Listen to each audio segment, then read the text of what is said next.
Just a couple things before we get started here. First, I'm going to have to censor things in this video. I wish I didn't have to, but it is what it is. I'm also not really into lolcows or anything. The most I'm going to talk about the site itself is how I found it and the interview with the project leads. Second, if you do choose to play it yourself, warnings for absolutely everything. Strobing lights, constant profanity, sexually suggestive shit, actual literal shit. Implications of drug use, textures that encourage murdering yourself, buttons that call you a retard, goatsy, the whole 9 yards. Sounds good, right?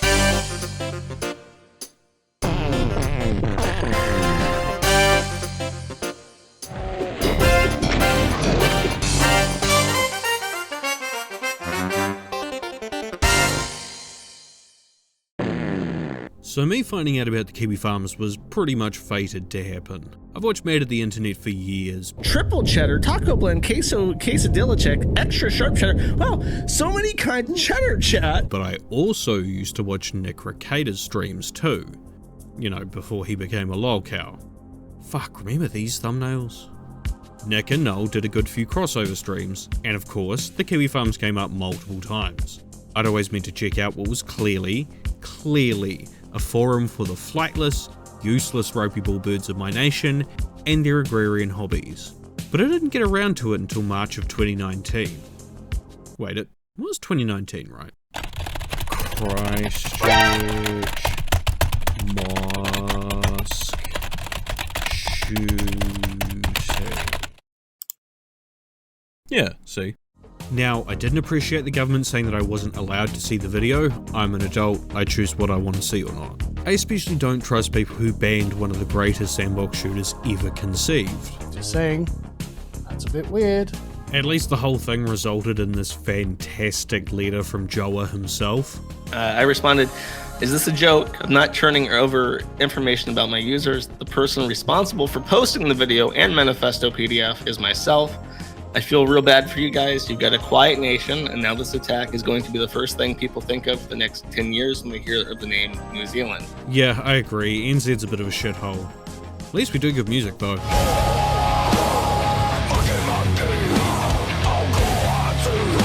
Fast forward 3 or 4 years, and a particular thread on the farms caught my eye. A Doom mapping project. It had been suggested by a forum member who I'd seen around by the name of Judge Dredd, and I'd hoped this project might actually have some legs. And it did. They actually finished the mapping project.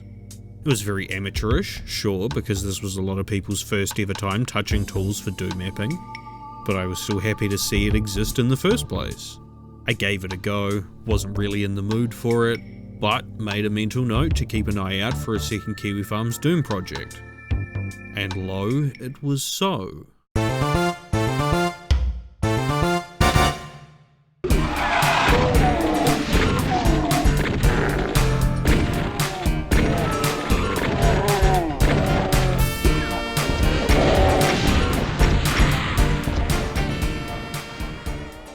Kiwi Farms Doom 2 Kiwi Dreams is a significant step up from their first outing.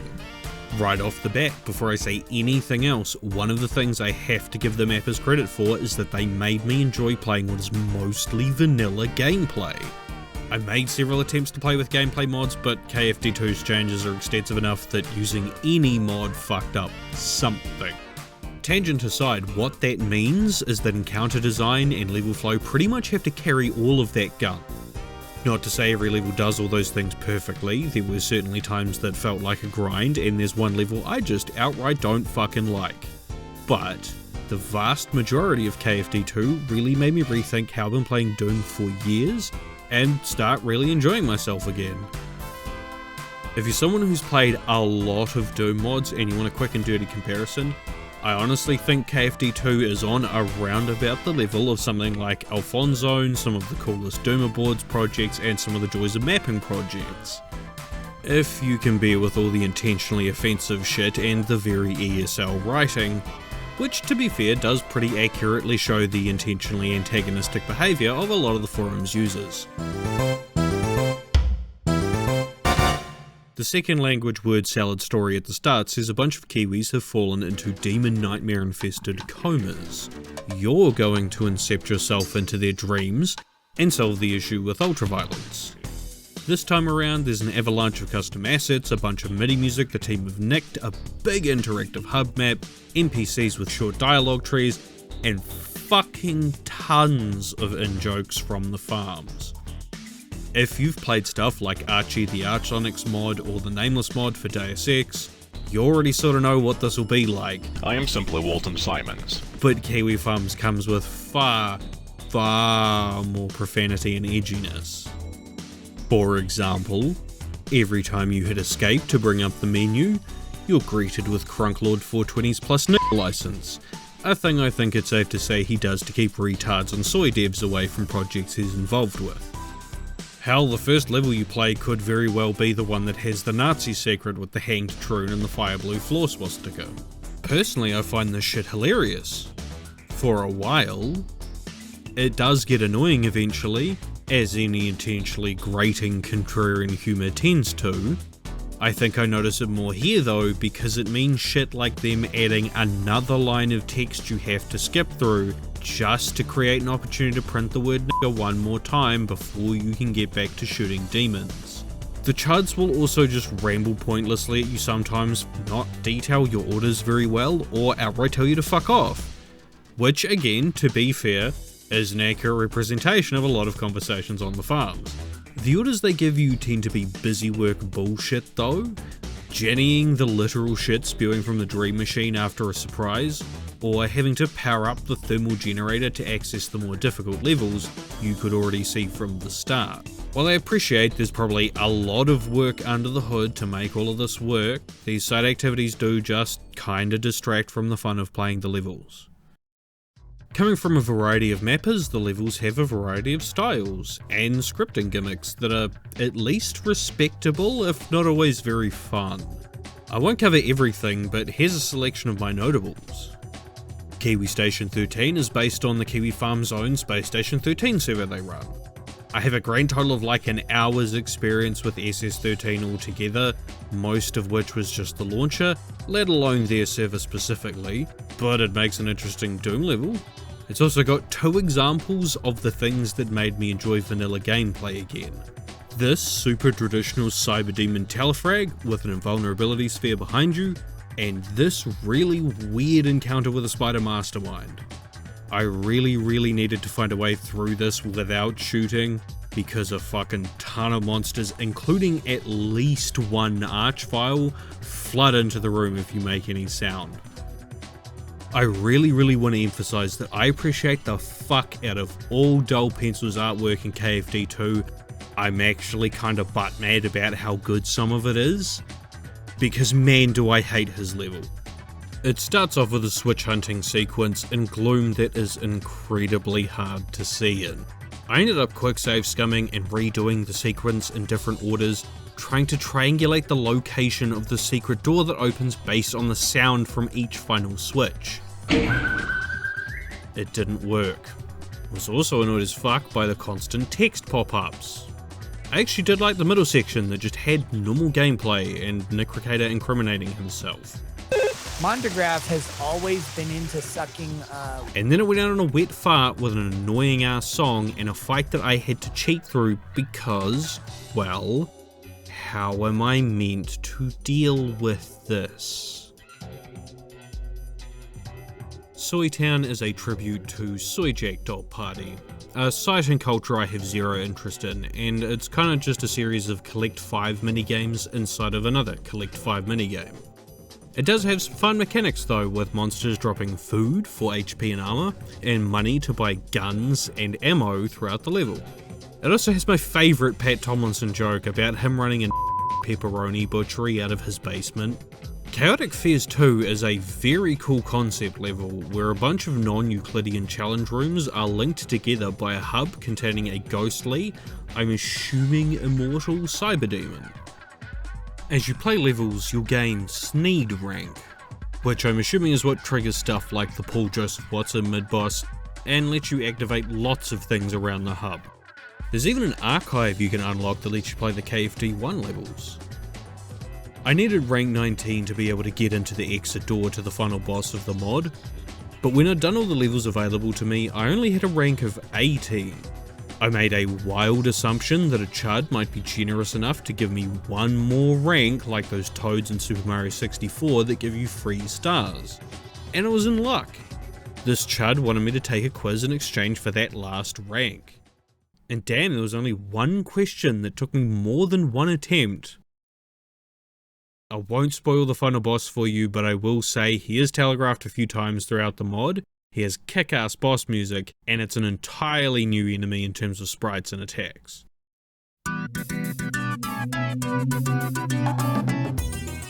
Alright, finished 3 ultraviolence runs, feel like it's enough primary footage, so I'm starting on the script and initial editing this week. ArticleWriter and Dull Pencil.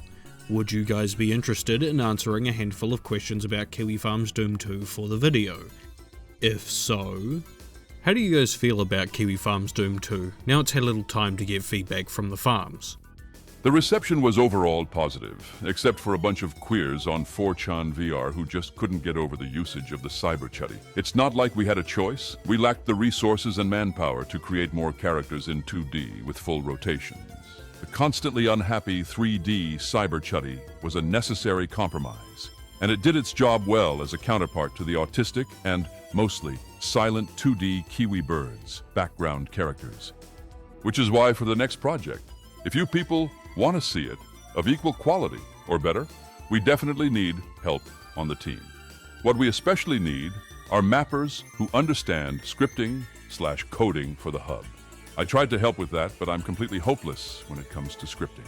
Because of that, at Dull Pencil was extremely overworked by the end. Without his technical prowess, KF2 would have ended as just another map pack. We need more guys. By the way, you mentioned the obvious joke of increasing the thermal generator and cooking the cakes inside. That was something that got lost by the end. I had this suggestion somewhere in my notes, but this would have required more scripting, which I didn't want to put on Dull Pencil. Then during the following weeks, I was discovering severe bugs in the alpha hub versions that needed more attention. It was simply a forgotten feature, an oversight. Organization-wise, it was just the two of us, which meant we communicated the development completely over direct messages here on Kiwi Farms. I guess we're old school like that. No tranny cord was used in the making of this. If we get additional devs, we will need a different solution, obviously. Give a bit of an origin story. Are you long-time Doom mappers? Did you come over from other communities like Duke 3D or Quake? Or were you mapping laymen who just chose to make Kiwi Farms Doom 1 and 2 for the sake of it?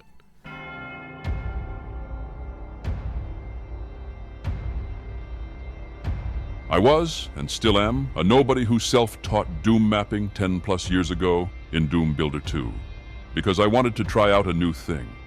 My villain story started when I joined Doom World years ago and tried to fit in, but instead got rewarded with constant warnings, threats, and terror, Jannies, hovering over my profile. Releasing maps brought me no joy anymore. Everyone on that website acted like a fucking retard, and the only people who would even test your maps were a bunch of streamers with weapon mods and free look. They almost never gave any proper feedback and did some of the dumbest shit I've ever seen during their so-called playtesting. It was infuriating. It made you question if you were really losing your sanity watching these people. But none of that was bad enough to turn me to the dark side. That was until I met some dude on Doom World. Basically, the only guy on there who I trusted. We got along pretty well, at least I thought. For over an entire year, we exchanged mapping ideas and files. It was all fine. Sometimes he was acting quite weird, but nothing to worry about, I thought. Well, one day I complained about someone who suddenly, without any warning, transitioned to become a troon and started to fuck up a lot of mapping projects. It did not even take 3 sentences, and this guy that I knew for over a year shrieked at me, blocked me, and then attempted to throw me under the bus. Not even 3 or 5 months later, he himself was banned by the Troon mods and left the community, never to be seen again. It was at this point that I joined Judge Dredd's first Kiwi Farms project because I couldn't take this shit anymore. TLDR, libtards and troons ruined the Doom community. I got into the crossfire and was backstabbed by a limp-dicked f***. For a more detailed view, you obviously have the no fun allowed text file. Readme.txt lays out a lot of complaints about the state of Doom mapping and modding. Is there an intention with Kiwi Farms Doom 1 and 2 to foster a dedicated Dooming community on Kiwi Farms? I really hope we can manage to establish something. A first step would be to have our own subforum here on Kiwi Farms, but I don't think we're there yet. As much as we hope that 40 Ounce will continue to lead the Doomer boards and keep its anti-Doom World stance up, we at the same time question his sanity. There's too much to talk about the guy, but let's just say, there's a reason why many call him 40 IQ. We need another Doom community set up before something bad happens with 40 Ounce, and he goes completely insane. And another Doom discussion board is lost forever. The other alternatives, 4chan's VR, is paused and filled with power-tripping tranny jannies. The Russian Doom community is too foreign and disconnected. Time of Doom boards is a meme forum with no users. Leddit is a worthless normie hideout with 0 creative people. And the Z-Groom forums are an insane asylum, a lost cause. If there are any other communities out there, I've never heard of them. Those are probably Discord shitholes, and we all know what's going on in those places. Related to the above, do you know if there are any members of Kiwi Farms Doom 1 or 2 who originally came from Doom World, the Z-Doom forums, or the Doomer boards? If so, have particular people been motivators behind making Kiwi Farms Doom community? Particular users as motivation? No, not really. The first project by Judge Dredd was nothing more than an experiment to see how willing people are to make some maps for fun. Judge Dredd had plans to go into Quake or Half-Life mapping projects, but the reality is that those are just too complicated to make. Plus, nobody would be playing them. It's a fact. The motivation behind the second project was to make a quality product, or at the very least, a quality shitpost. I think we managed to do both at the same time. Is there anything else short and sweet either of you want to say about the Farms, Doom, gaming in general, or just any other kind of closing statement? I got no good closing statement ready. It would either sound melodramatic or really gay, so instead, here's a bunch of trivia about Kiwi dreams. Trivia time. The two Kiwis in the smoking area aren't just spurging about made-up stuff. A lot of the stuff they're saying is a reference to something that happened during or before the development of Kiwi Dreams. It lost its charm. Some Kiwi farmer was rambling on 4chan VR about screenshots of the project, saying it would have been much better to have stayed a simple map pack. The hub idea would be terrible and make everything worse. One guy even got PTSD from hearing some song about girls having fun, a reference to a post by Dull Pencil, who suffered for 3 hours on the hardest map in Kiwi Farms 1, Stinkditch Fortress. This map is notorious for playing the MIDI version of Girls Just Want to Have Fun on repeat. That one dude who shut off his video feed in the third area, a reference to the failed stream attempt by Grayson Death Carlisle. Yes, I was there. I saw it all. There is no archive of the intoxicating innocence being defiled. He was brutalized on my Kiwi Farms 1 map. I can't think of more trivia stuff right now. I think that should be enough for now. Well, that's almost everything I have for you tonight. If you're interested in checking out the mod for yourself, just look it up on Moddb or on the thread on the farms, which has all the info you need since the site is mostly publicly viewable even without an account. And if you want to get in at the ground floor of a brand new Doom modding community, now you know where to find it. I have been Ash the Conjurer, your Ludokino sommelier for the evening, and if you'll excuse me, I'm going to have a couple weeks off to play Tainted Grail, which I'm finding really fucking cool. It's like Cosmic Horror Arthurian Legend, and then get back to playing Metroid fan games on an arcade fight stick for the next video. The last Metroid is in captivity. The galaxy is at peace.